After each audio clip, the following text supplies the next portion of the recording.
शान्ताकारं भुजगशयनं पद्मनाभं सुरेशं विश्वाधारगगनसदृशं मेघवर्णं शुभङ्गं लक्ष्मीकान्तं कमलनयनं योगविद्यानगम्यं वन्दे विष्णु भवभयहरं सर्वलोकैकनाथं। बोलिए नारायण भगवान की जय। आइए अब हम आपको कार्तिक मास का 35वें अध्याय की कथा का श्रवण पान करवाते हैं।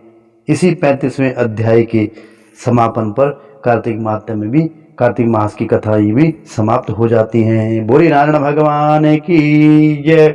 शौनक ऋषि जी पूछने लगे, केसरी सूत जी, दूसरे का दिया हुआ पुण्य भी लगता है या बिना दिया हुआ पुण्य मिलता है? तब सूत जी कहने लगे कि बिना दिए हुए भी पाप और पुण्य दोनों ही मिलते हैं। सतयुग में एक के पाप का, पुण्य के कर्म का सारे देश को पाप और पुण्य मिलता था। त्रेता में सारे ग्राम को मिलता था, द्वापर में सारे कुल को मिलता था, परंतु कलयुग में केवल करने वाले को ही पाप और पुण्य मिलता है। एक पात्र में भोजन करने वाले को पाप व पुण्य का आधा भाग मिलता है। दूसरे की निंदा करने वाले, सुनने वाले को अथवा चिंतन करने वाले को भी पाप पुण्य मिलता है। दूसरे के द्रव्य को चुरा कर दान करने वाले को भी पाप मिलता है। पाप या पुण्य का उपदेश देने वाले को छठा अंश प्राप्त होता है। प्रजा का छठा अंश राजा को मिलता है।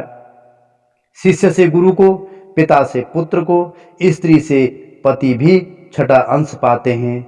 स्त्री पति का आधा पुण्य पाती है। इसी प्रकार बिना दिए भी पाप तथा पुण्य एक दूसरे को मिलता है। इसके अनुसार एक अत्यंत पुण्य देने वाला इतिहास तुम्हें सुनाता हूं कि पूर्व काल में उज्जैनी नामक नगरी में ब्रह्म कर्म से भ्रष्ट, पापी, दुष्ट बुद्धि वाला, रस कंवल तथा खाल बेचने वाला, झूठ बोलने वाला, जुआरी, मदिरा पान पीने वाला, वैश्यगामी धनेश्वर नाम का एक ब्राह्मण रहता था। वह क्रय विक्रय के हेतु अनेक नगरों में घूमता फिरता था। एक समय वह महिष्मती नगरी में गया और अपना माल बेचने के लिए वहां पर 1 महीने तक ठहरा। एक दिन उसने नर्मदा नदी के तट पर जप करने वाले ब्राह्मणों को देखा। पूर्णिमा को गौ ब्राह्मण का पूजन तथा दीपदान भी उसने देखा। सायकाल श्री शिव जी का दीपदान महोत्सव भी उसने देखा। कार्तिक पूर्णिमा को दान, हवन तथा जप करने वाला अक्षय फल को प्राप्त होता है। महादेव जी तथा विष्णु में अंतर मानने वाले का समस्त पुण्य निष्फल चला जाता है। धनेश्वर यह सब उत्सव देखता रहा और उसी रात्रि को एक सर्प ने उसे काट लिया। तब कुछ मनुष्यों ने उसके मुख में तुलसी दल तथा नर्मदा का जल डाल दिया। इसके पश्चात वह मृत्यु को प्राप्त हो गया। यमराज के दूत उसे मारते पीटते हुए यमपुरी ले गए। वहां चित्रगुप्त ने उसको क्रोध की दृष्टि से देखते हुए यमराज से कहा कि यह घोर पापी है, इसने आजीवन एक भी पुण्य कार्य नहीं किया है। तब यमराज ने आज्ञा दी कि इसको खोलते हुए तेल की कड़ाही में डाल दो, फिर मुदगरों की मार लगाकर कुंभी पाक नरक में डालो। परंतु जब उसको तेल में डाला गया तो खौलता हुआ तेल एकदम शीतल हो गया। दूतों ने तत्काल जाकर यह बात यमराज को सुनाई तो वे भी आश्चर्यचकित हुए।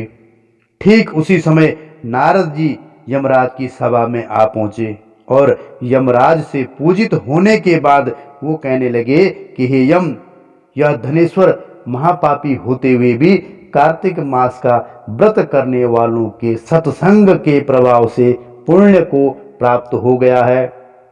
भक्तों द्वारा नर्मदा नदी का जल तथा तुलसी दल इसके मुख में छोड़े गए, साथ ही विष्णु का नाम इसके कान में पड़ा। इन सब के कारण इसके पाप नष्ट हो गए। इतना कहकर नारद जी ब्रह्मलोक को चले गए। उधर धनेश्वर कुबेर का अनुगामी धन यज्ञ हुआ, जिसके नाम से अयोध्या में भगवान गदाधर नाम का तीर्थ विख्यात हुआ। कामना युक्त पाप गीला होता है तथा कामना रहित पाप सूखा कहा जाता है।